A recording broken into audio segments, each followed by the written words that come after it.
Good morning. This is Father Stephen Kelly from St. John's Church in Detroit, and we're continuing our series of daily morning meditations where we generally look at one or another of the lessons that are assigned for morning or evening prayer, what is known as the daily office lectionary. And today, for Thursday, let's take a look at the lesson that's assigned from St. Mark's Gospel for evening prayer. We're on chapter 11, beginning at verse 12. And on the morrow, when they were come from Bethany, he was hungry. And seeing a fig tree off, having leaves, he came, if haply he might find anything thereon. And when he came to it, he found nothing but leaves, for the time of figs was not yet. And Jesus answered and said unto it, No man eat fruit of thee hereafter forever. And his disciples heard that. And they came to Jerusalem, and Jesus went into the temple, and began to cast out them that sold and bought in the temple, and overthrew the tables of the money changers, and the seats of them that sold doves.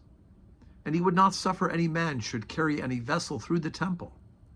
And he taught, saying unto them, Is it not written, My house shall be called of all nations the house of prayer, and ye have made it a den of thieves? And the scribes and the chief priests heard it, and sought how they might destroy him, for they feared him, because all the people were astonished at his doctrine. And when even was come, he went out of the city.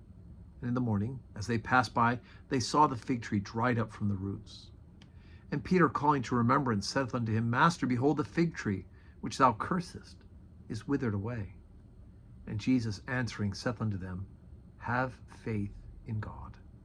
For verily I say unto you, that whosoever shall say unto this mountain, Be thou removed, and be thou cast into the sea, and shall not doubt in his heart, but shall believe that those things which he saith shall come to pass, he shall have whatsoever he saith. Therefore I say unto you, what things soever ye desire, when ye pray, believe that ye receive them, and ye shall have them. And when ye stand praying, forgive, if ye have aught against any, that your Father also, which is in heaven, may forgive you your trespasses. But if ye do not forgive, neither will your Father, which is in heaven, forgive your trespasses. Okay, so let's look at two parts of today's lesson. First of all, lots of folks love this idea of Jesus overthrowing the tables of the money changers and the seats of them that sold doves. And it's interesting, he would not allow anyone to carry a vessel through the temple, right? And of course, this enraged the chief priests and the scribes, those who got a cut of those sales, those who used this, the money changers would change foreign currency into temple currency. Even Roman currency couldn't be used to pay your tithe because it had the inscription of Caesar on it, so it had to be traded into temple currency. So all of these things added for extra profit, right? So Jesus is calling it a den of thieves, right? You're selling them at a premium because it's a location. And so people love the idea of Jesus overthrowing the tables, and I'm not sure people are kind of thinking that I might be the one that Jesus is upsetting the tables about, right? Because I'm not being honest. I'm not being pure in mind and heart and thought. And then the other part, of course, the ending. And when you stand praying, forgive if you have aught against any other. For your Father also, which is in heaven, may forgive you your trespasses. But if you do not forgive, neither will your Father, which is in heaven, forgive you your trespasses. This is a really hard one, right?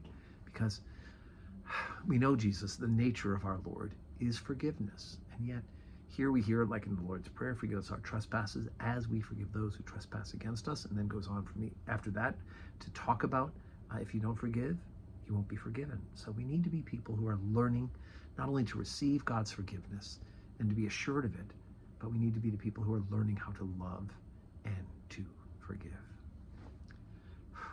So today is Thursday. We have 10:30 Holy Communion. There's some time beforehand for adoration, and we'll have benediction immediately following.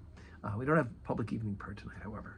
So I hope that you can join us for Mass, and if not, join us on the live stream, and may God grant us a Thursday that's full of blessings.